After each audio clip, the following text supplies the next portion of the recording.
This week on Viewpoints. So I had a case that lasted over 10 years, and then there were appeals, and it just went on and on and on. This person was part of my life for 10 years. I happened to like her a lot, so it was okay. But yeah, it was awful. We speak with a prominent divorce attorney about the biggest misconceptions, clashes, and more. Then, there's so much to do before a dead body is buried or burned, but we don't see it. A look at one growing trend, green burials. I'm Marty Peterson. And I'm Gary Price. These stories in depth this week on your public affairs magazine, Viewpoints.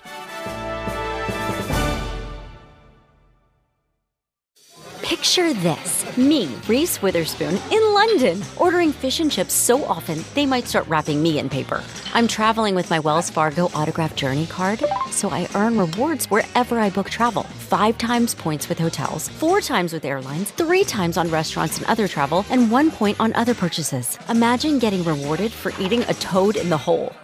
Wait, what is a toad in a hole? Visit wellsfargo.com/autograph journey. Terms apply.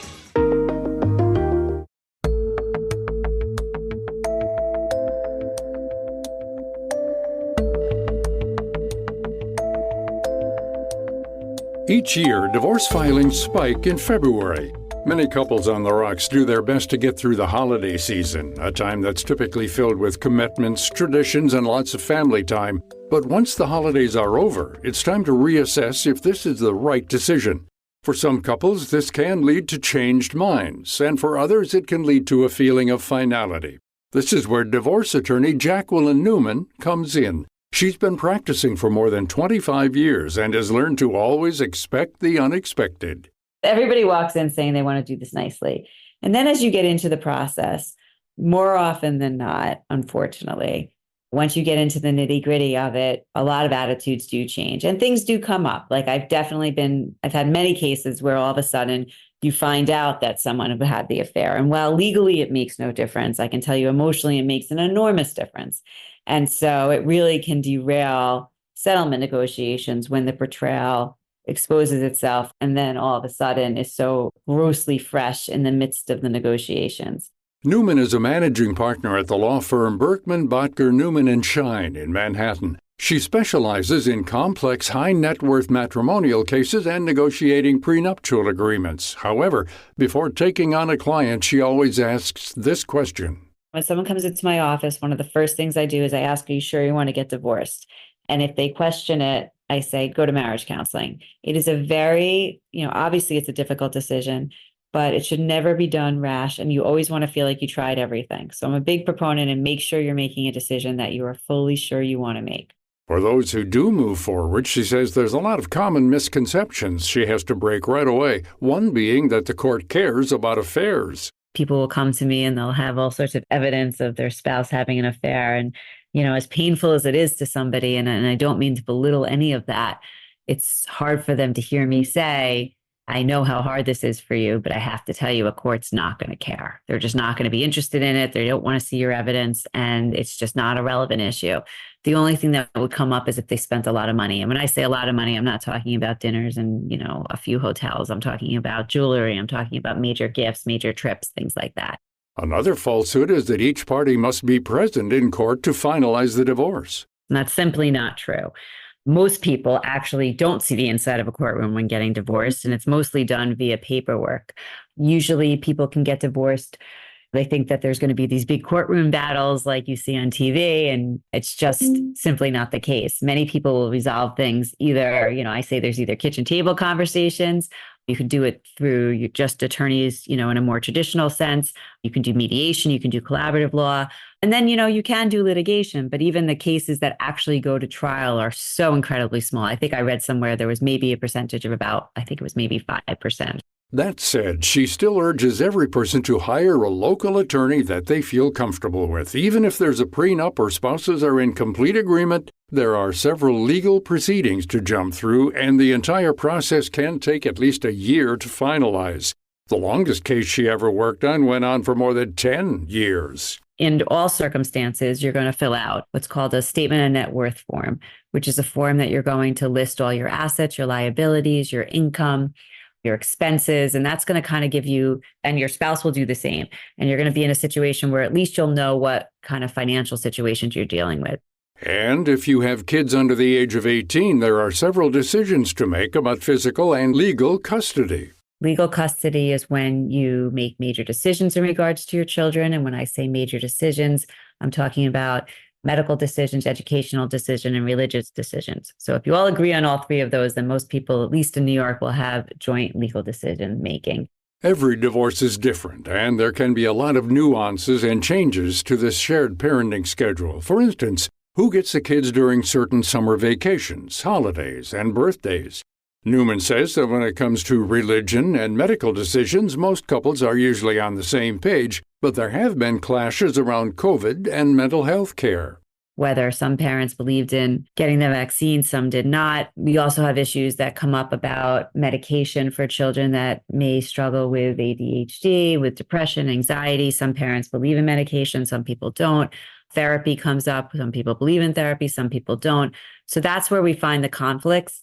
And it doesn't matter whether a couple has kids or not, there's always a possibility that the divorce can go south quickly. She offers this piece of advice when tensions rise. Stay off social media during divorce. I am a very, very big proponent of that. People, are angry, and I understand that, and they want to go into social media and they want to bash their spouse because they want all their millions of faceless friends on Facebook to support them. And I can't emphasize enough how dangerous that is and how much I suggest that people do not do that. That is my word of warning.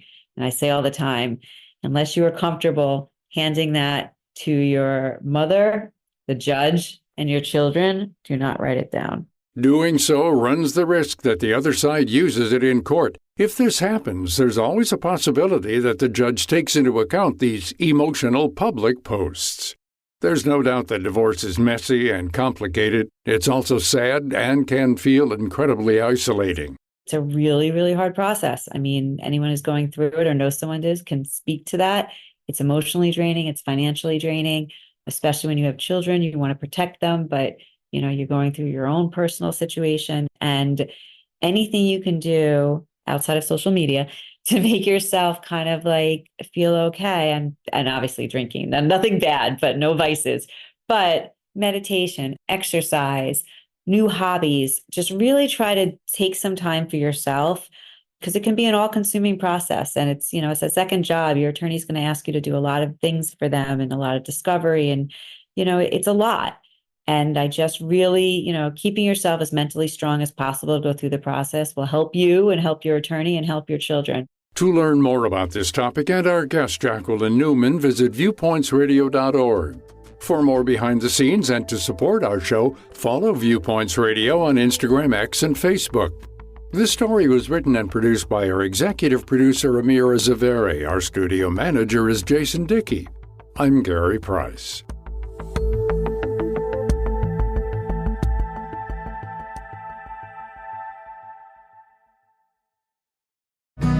Coming up, lifting the veil on how we put our loved ones to rest when Viewpoints returns.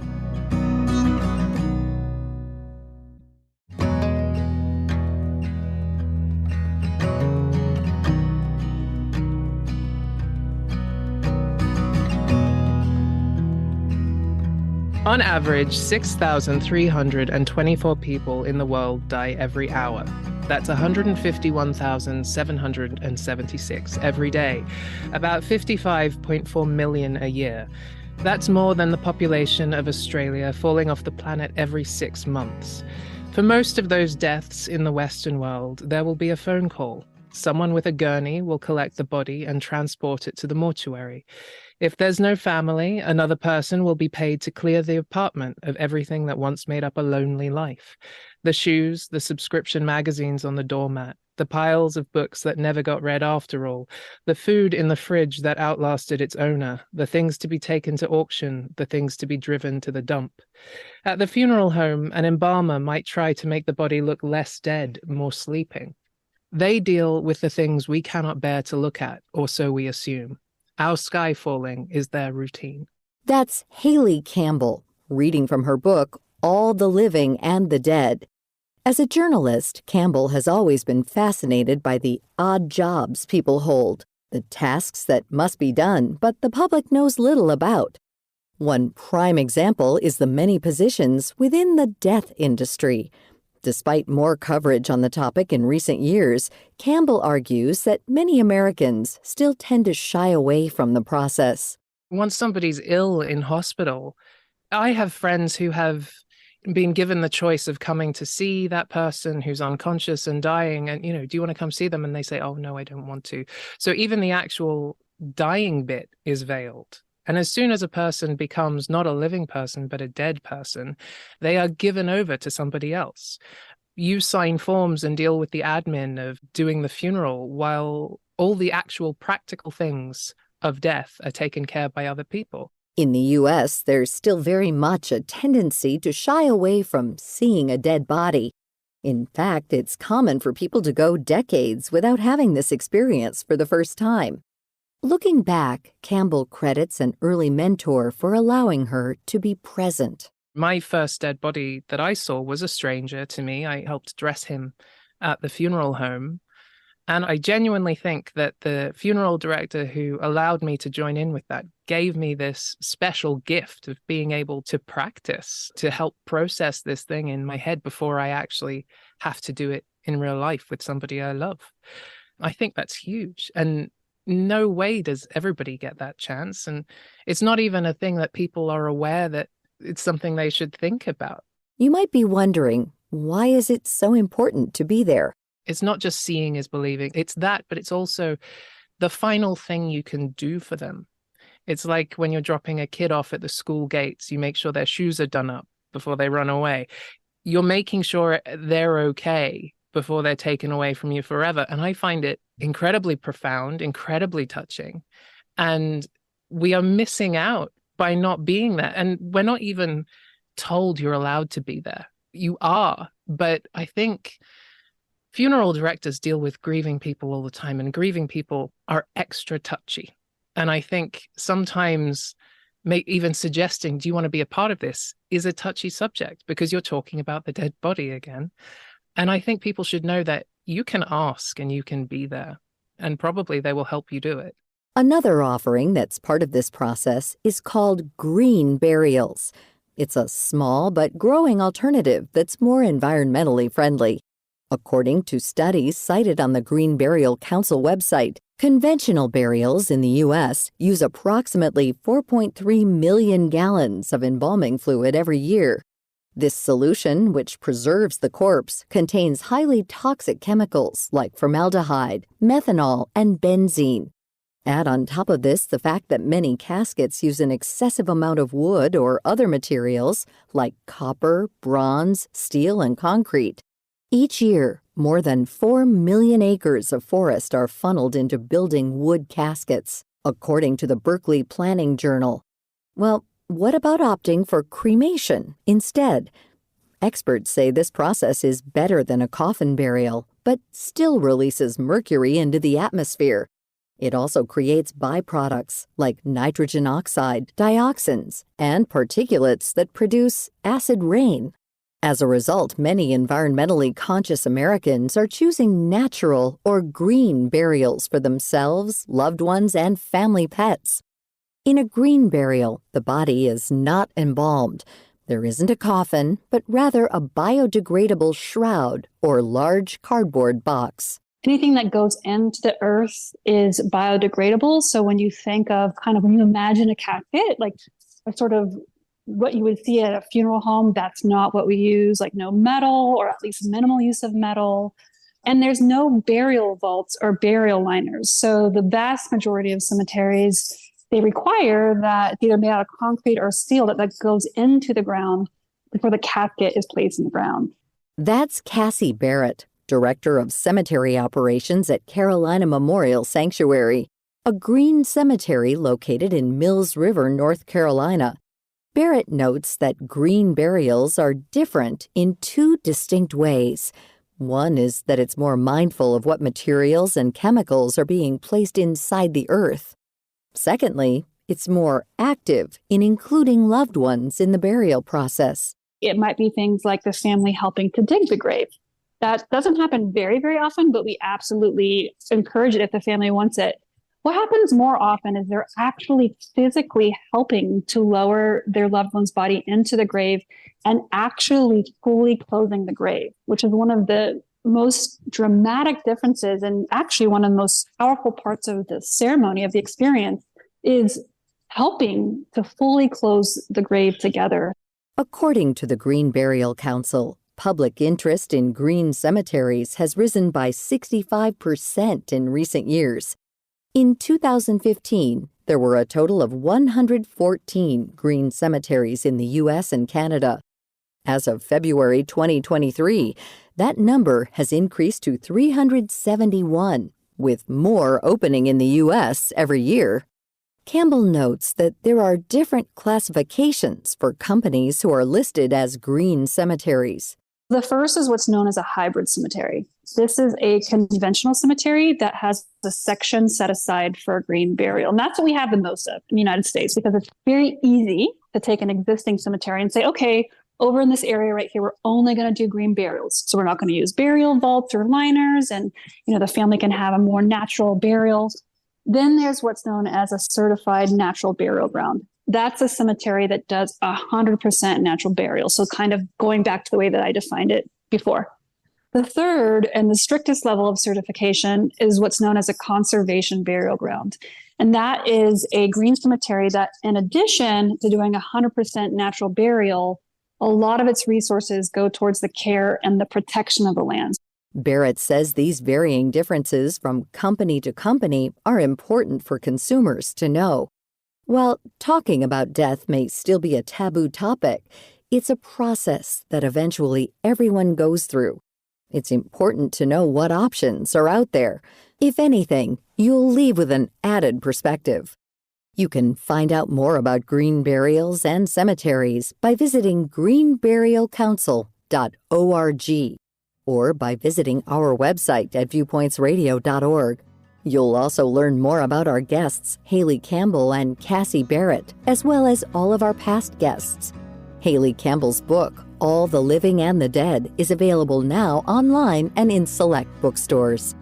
For more behind the scenes, search Viewpoints Radio on Twitter and Facebook. This segment was written and produced by Polly Hansen. Our executive producer is Amirah Zaveri. Our studio engineer is Jason Dickey.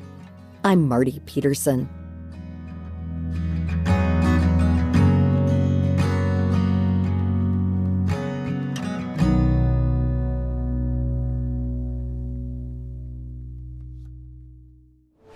Viewpoints returns in just a moment.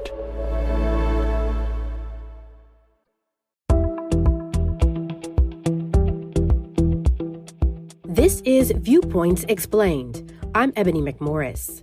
The U.S. prison population is made up of almost 2 million people. The average time served by state prisoners is about 2.7 years. That's according to a 2018 study by the Bureau of Justice Statistics.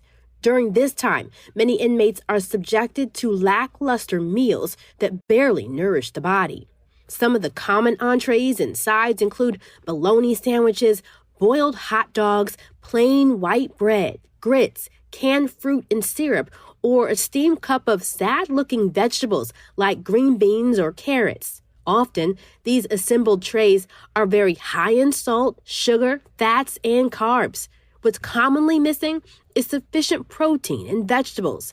In 2020, the organization Impact Justice surveyed about 250 former inmates across 41 states. The study found that 2/3 of respondents rarely or never had access to fresh vegetables. 3/4 had been served spoiled or rotten food.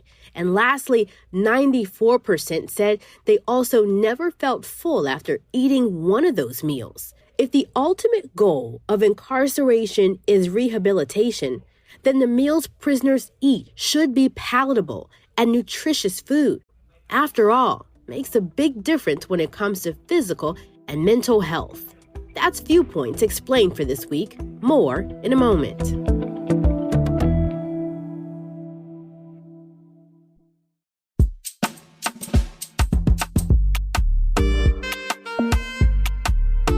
Welcome to Culture Crash, where we examine what's new and old in entertainment. In 2016, Drake released One Dance, a funky dancehall track that dominated the charts thanks in no small part to the influence of Wizkid, who is a feature on the song and is one of the signature voices of the Afrobeats movement. Afrobeats is a genre that has been gaining in popularity in the UK, the US, and around the world. In addition to One Dance, you've heard Afrobeats if you've ever enjoyed Calm Down by Rema and Selena Gomez, or Water by Tyla. So what exactly is Afrobeats as a genre? Sheila O, a global music businesswoman and host of Afrozones, the first Afrobeats radio show in the US, explains. Afrobeat originated from the western part of Africa. It started in Nigeria by Fela Kuti. Fela Kuti was known to be the king of Afrobeats, in the early years, way ahead of my time, pushing the genre with drums and live band and all kinds of, percussionist, different instruments. A song could not be played on radio because a song was like 9 minutes long. It was all about the beats and the drums of the African continent. So Afrobeats really is sounds from Africa, sounds from the motherland. And those sounds have been taking the world by storm, and now Afrobeats is a genre that looks to continue catapulting artists onto the top of the charts. One big way to do that has been gaining a foothold by contributing memorable features on other artists' work and giving them new sounds to play around with. For example, Afrobeats artists Wizkid, Burna Boy, St. John, and many others were featured on Beyoncé's album, The Gift. But these artists are also more than capable of doing it themselves. For instance, last year, Tyla won the inaugural Grammy Award for Best African Music Performance for her smash hit, Water. Sheila O says much of the success of the genre comes down to one thing. It's fun. It is so non-threatening, it's non-violent, non-sexist. Nobody cares who you love, who you date, as long as you're happy. It's just feel-good music. No one's trying to put a gun to your head. It's not trap. You know what I mean? It's just feel-good music that makes people really happy. To explore Afrobeats further, check out Sheila O's weekly show, Afrozones. You can head to their website at afrozones.com. That's AFROZONS.com for local listings. I'm Evan Rook.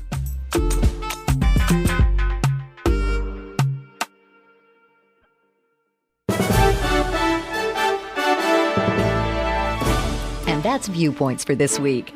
Follow us on Twitter, Facebook, and Instagram to learn more about upcoming shows and find a library of past programs on Apple Podcasts, Google Play, and Spotify. Plus, you'll always find previous segments and more information about our guests at viewpointsradio.org. Join us again next week for another edition of Viewpoints.